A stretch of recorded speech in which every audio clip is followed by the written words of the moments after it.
you guys, it's Toya and thank you for watching Toya J TV. Today I want to talk to you all about how to avoid heat damage to your hair. So you'll hear a lot of people, especially relaxed people, tell you don't use heat, just avoid heat, just do heatless styles, blah blah blah. But actually heat is not your hair's enemy. It's only when heat is used incorrectly that it can damage your hair. But anything that's used incorrectly can damage your hair. So the one way to avoid heat damage is by using a heat protectant. Okay, you always want to use a heat protectant. You always want to use the heat at the right temperature, and you want to watch the frequency of the heat. So you know you cannot put heat on your hair every day, but the number one important thing that you have to do is use heat protectant. That is why in the Bio Jones line I have included in the leave-in conditioner heat protectant, and I also have the Silky Serum Oil.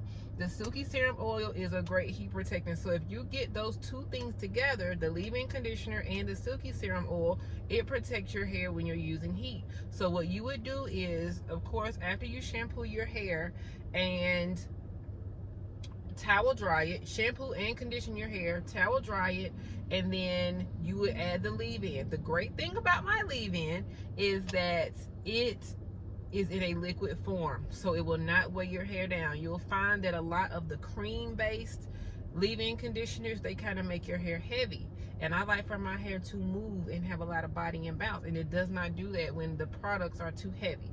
So it is in a liquid form. Basically, you can use as much as you need to without it weighing your hair down. Okay.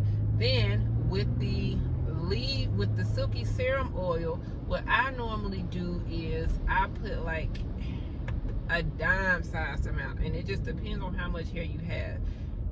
You do not need to use a lot at all.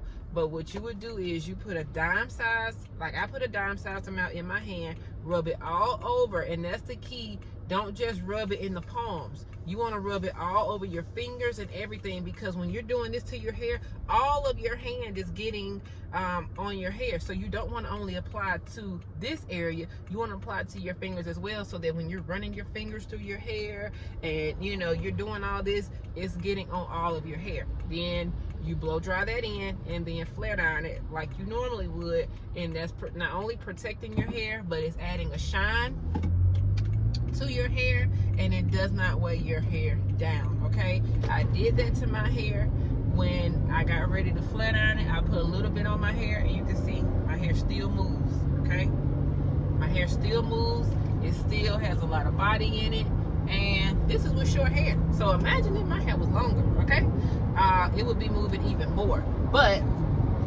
there you go. But again, you want to make sure you're using the heat protectant, and you can buy Bio Jones heat protectant at www.biojonesproducts.com and use them every time you are about to use heat, every single time. Okay, so I hope that helps you all. You have to learn how to avoid heat damage when you're using flat irons, because I have people, and with my hair being this short, I use heat just about every week because it's just too short to roll. So when I use heat, I know I'm not damaging my hair because I'm using heat protectant and I'm using the heat the correct way. So when you do that, then you don't have to be scared to use the flat irons. And we have flat irons available on Bio Jones products as well. You can get the toy flat iron, and it adjusts. You can adjust the heat to whatever you need it to adjust to, and you'll be just fine. All right, you guys. So I hope that helps you all. So be sure to like, comment, and subscribe to this channel, and I will see you all next time and talk to you later. Bye.